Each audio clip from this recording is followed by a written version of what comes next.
Good afternoon. Just follow up from Saturday after watching the film and taking a look at everything.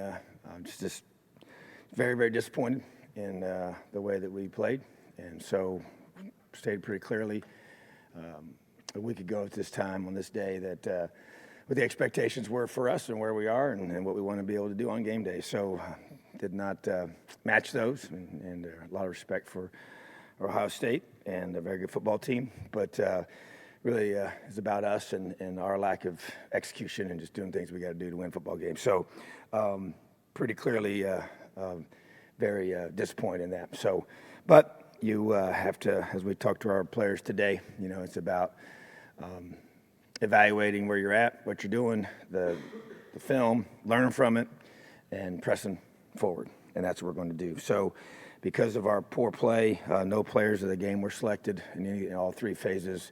But I did want to recognize our young guys that I thought did a great job working hard, getting us ready. Offensive Scout Team Player of the Week, Christian Harris, really a guy that I think's got a chance to help us in the future. And Defensive Scout Team Player of the Week, Bo Robbins, had an excellent week. Really appreciate his effort. A lot of D linemen worked really hard.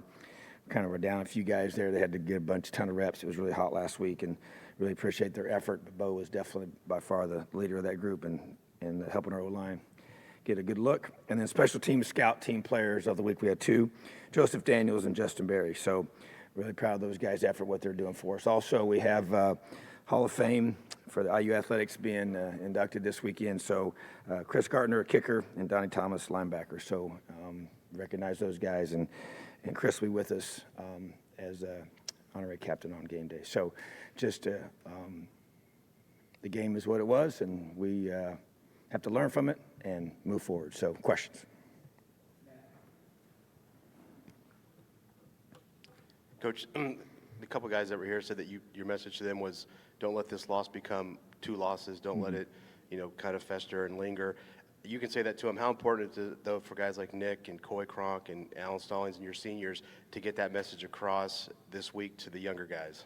Well, I think it's extremely important. I think that's, what you have leaders for, and that's why you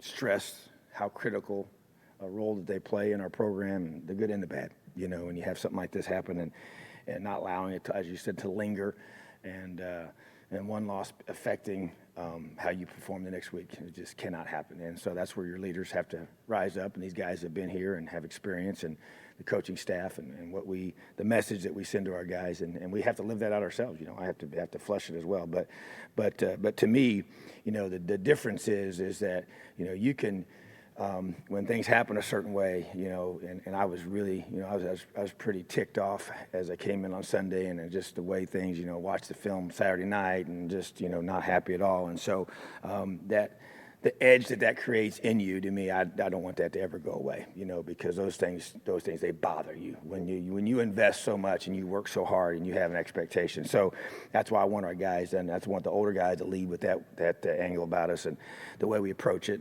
and just, let it make us into a better football team. And that's my goal, is it just makes us into a better football team. And that's, hey, regardless of what happens on game day, you got to go play again next week. So, but the bottom line is our leaders just have to step up and lead, and I expect them to. Coach, after the Ball State game, you were able to kind of give us specific numbers for missed tackles and yards that it counted. Do you have a number for that from this weekend? I do. Unfortunately, I don't want that to be a consistent update. But there was 11 plays where missed tackles occurred on, but within those 11 plays, there were 16 individuals that actually missed a tackle, and for 166 yards, which is a lot, And so, and there was a couple. One was a 65-yard after contact, and that's basically after we have a chance to tackle the ball carrier or the receiver that becomes a runner. But most of them were out of the backfield. So that's really, And then I go through, and once again, it's about. So I had created a summary of it. Just okay, I want to know exactly the play that it occurred on, who was involved, and why. And then the final phase, okay, what are we doing to correct it? So 11 of those, of those, 9 of those were due to not driving your legs through contact or leaving your feet. Okay, so 9 of those were related to the leg drive of the tackle, which is just fundamental, So, and I'm not gonna, that all goes into angles and positioning, and when you're out of position, you lunge. So I get that. That's not just, the fact that the guy just doesn't run his legs every time, but there's reasons what leads up to that as well. So, but just go through, and then 4 of those were because we're not wrapping up, So a high number was the leg drive and just run your feet through contact. And so obviously we got to continue to work on that. You're playing against a bigger back, big, strong guys that you got to run through. Now, just for example, I thought Michael McFadden tackled well. He had missed several in the Ball State game and did not in this one. And so several times had chances to run through ball carriers and did that. So you're seeing some progress, but it's too many. I mean, it's just kind of, that just can't happen. And there were more in the second half. And so, it's big. They created big plays and noticeable plays. And so it kind of seemed worse, but it's just still too many for sure. And got to keep working on it. And, you just, goes along with what we keep saying. You know what you want, and you don't get what you want, and you just keep fixing it, and you keep working on it, and you finally get to the point where you're, get it the way it's supposed to look. And right now, we're not there yet. With Mike, I think you said Saturday, it just continues to be sort of day-to-day. Is there a world where you can envision that sort of changing by the end of the week, or do you think that just for the foreseeable future, it is just let's see where he's at on a day-by-day basis? Yeah, I think probably to be fair, I'll probably know some more by the even end of today of kind of how that will look. There's no question that I think it's going to be a day-to-day thing this week. I don't foresee it hopefully not being a day-to-day thing the rest of the season. But at the same time, for this Saturday's game, we definitely aren't going to know for several more days. Probably will eventually be a game time decision with him as well to figure out if he can go or not. But like I said, I don't expect that to keep being the case every single week. Hopefully we can get to the point where we'll feel good about it and be able to put it behind us. So that's my update on that. As far as the run game goes, I mean, when you watch the offensive line, is it physicality or is it just technically just not quite there in terms of? Yeah, I just think, first of all, in this game, in this particular game, it's always been a challenge running football against these guys. And I think that they, I felt like this on film. The last couple of years, especially, they have not been as good as they had used to be in the past, and I thought they really cleaned some things up in the first 2 games and thought they were playing the run better this year by making some changes and doing things that they were doing. And so I knew it was going to be challenging for sure. But still, to me, I think it's a physicality, the point of attack for the whole group, not necessarily every single person, but as a whole group. And then being able to, stay in there. And sometimes it's just about a matter of just, being able to, schematically and decision-making wise, just to be able to run the football more, and, you just, Stevie had 6 carries, and so just to be able to give him more opportunities and stuff. So, but that bottom line is that, yeah, I think physicality, execution of our assignments has got to continue. And we just still find creative ways to take the pressure off, and they get guys, we had 9 third and longs, which makes it really, really difficult to convert, So running the football on first and second down and even having the threat of it on third does make a difference, So, but to me, it's a combination of a lot of things, but it's something that we know is a huge issue and a huge focus and something that we will work tirelessly on to get fixed. Coach, the tackling issues that you've talked about, the reasons what they're doing, but this far into the season, I know it's not something you expected, but what do you attribute that problem that it's there, why it's there?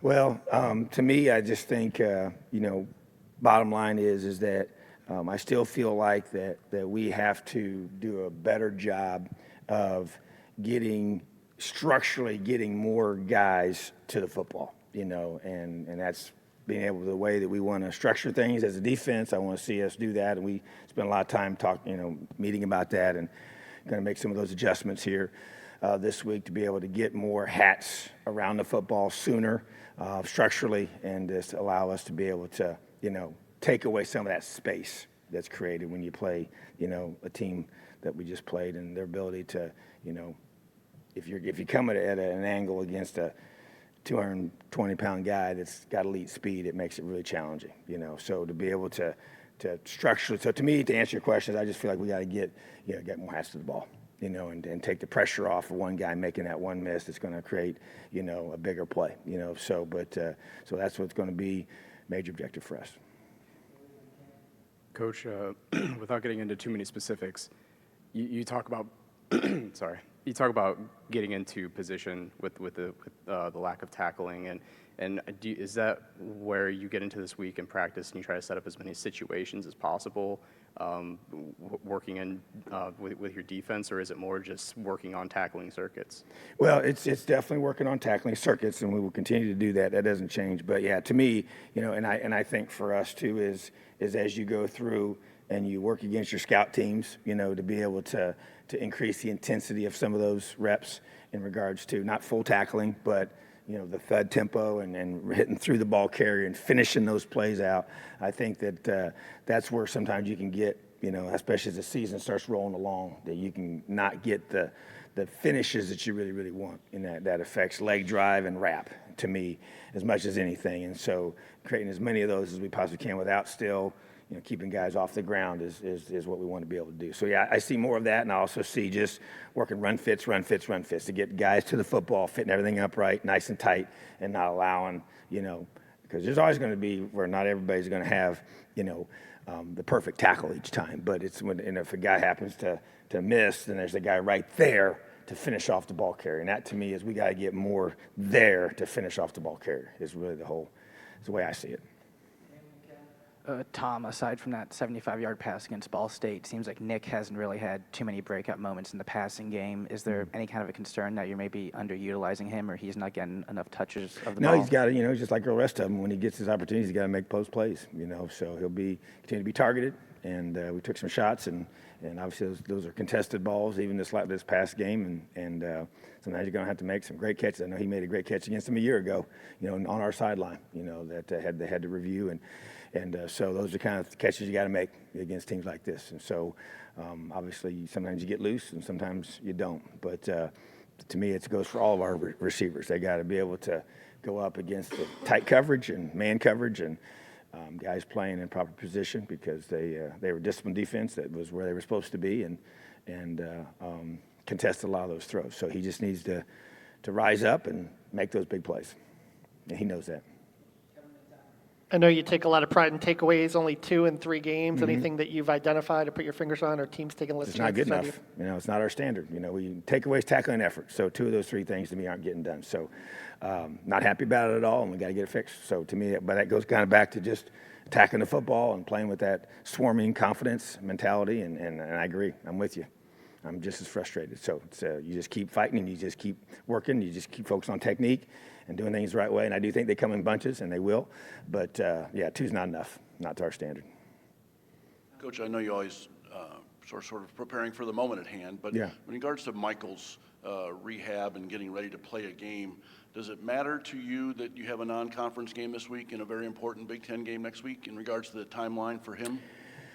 Well, I think, you know, the thing that's the variable in that, all that, and this is our challenge of all of our guys, and, you know, like Cam Jones, prime example. I mean, he worked his tail off to rehab and get back, and that's what we just tell our guys, hey, you just got to do everything you can, work as hard as you can to be back as soon as you can. And but, you know, he is a young quarterback, and so getting him reps is very important. And so, you know, to me, it's a matter of if he can at all, if he's able to go, then he needs to go. You know, and whether it's a non-conference or conference opponent, because of where we're at and his development. And so I guess probably maybe a little different if he was a guy that's played multiple-year starter. You know, you might say, hey, let's just make sure we don't take any chances with all that. Anyway, obviously we want to make sure we're making good decisions, but he does need to play. You know, so I would just say as much as possible, and once we know that, then we'll make that decision and move forward. But that's how I look at it. Coach, I know you're doing obviously a lot of looking at yourself, but have you had the chance to start look forward to UConn? And if so, what have you seen from them on film on both sides of the ball? Oh, we surely have. I mean, you know, you go through and you break down the game, and then you evaluate that, and then you have to move forward. You know, and we've done that with both as a coaching staff, and then we will do that officially with our guys in the morning. But you know, I played against them when I was at South Florida, so a little more familiar with them, and they're you know, I would compare them body type wise to Virginia. That's what they kind of remind me of, you know, in terms of they got a lot of good length, a lot of good looking players, and they're an improved football team. There's no doubt. I know they struggled last year, but just watching the two games, they didn't play last week, so they've only played twice. You know, and they played Illinois, so they got a chance to team against a Big Ten opponent, and you know, they went up 10-0 on Illinois, you know, right out of the gate, and so yeah, just a team that, and they got a quarterback that played last week that didn't play the first week, and I think he'll be the guy we're going to see, number 11. And I know his first name's Jack. I can't pronounce his last name. So, but he number 11 is the guy I expect us to see, because I thought he played really well against Illinois. So two backs that run hard and big offensive linemen that look a lot like the offenses we used to seeing. And you know, they got big guys. You know, I never, when I was there, like I said, we played him when I was at South Florida, and I was really, you know, when we saw them in person, how big they were. You know, and so similar, good length on defense, linebackers in the secondary.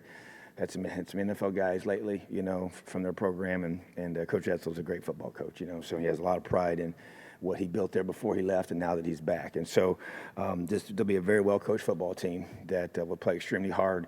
And like I said, their body type-wise, that's kind of how I compared them with when we played Virginia. Coach, based off your special teams performance on Saturday, what's going to be your message, especially the punting unit, about getting better this week against UConn? Yeah, well, very, very disappointed in that. I mean, we spend so much time on special teams, and especially our Crimson Watch, which is our punt team. And so to get a punt blocked, and it was just in the way that it happened, and basically everything I said, you know, after the game was exactly what happened, you know. And so just you know, worked on it this morning during our practice, you know. So it's just.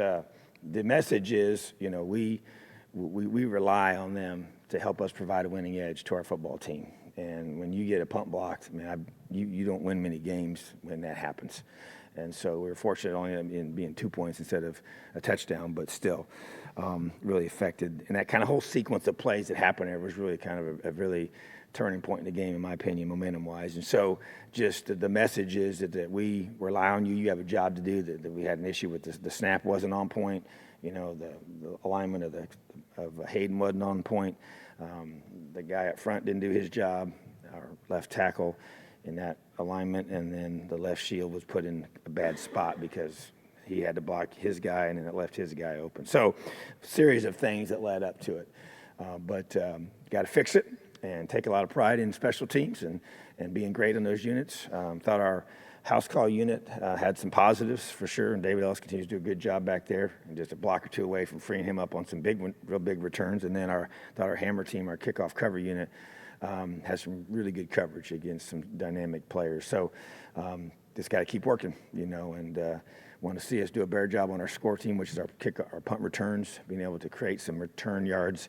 Off of those, we got Watt back there, who's a dynamic guy that can do something with the ball in his hands. So got to have all three phases. And that's the thing. It was a complete team loss on Saturday. All three phases didn't play to our standard. And so that was really added to the disappointment. It was everything. Tom, how concerned are you in regard to the leadership of this team, talking about the players now and how they handled the adversity on Saturday and the disappointment that this game was for the entire program? I wouldn't use the word, you know, concerned. I would say I'm looking forward to seeing how we respond. I'm excited to see what this will make us into, because when you have strong leadership, which I believe we do, then adversity only strengthens you. And because it can do one of two things. It can either make you or break you. And so I'm looking forward to seeing this team respond, both the coaches and the players. And that to me is what I expect to happen. But it has to be the case. And the leaders have to understand you take it personal. And like I said, in the beginning, you work so hard, you invest so much into this that, it really, you know, you're ticked. Because that's not how we want to play this game the way that we did. And that's not how we want this team to be known. And so when you have that level of care factor with guys, then you see a positive response. Because the bottom line is that, you know, when you're a confident person and you don't do things, or things don't go the way you want them to go, you know, you don't, you know, hang your head and sulk and start feeling sorry for yourself and start doubting yourself. You know, you bow up and you fight. And that's what I expect our leaders to do, and address the things that didn't go well and figure out why, and then give our guys the support and the resources and the energy that it takes to get them fixed. And but then buying into that is a big part of it. So I'm looking forward to seeing us respond in the right way.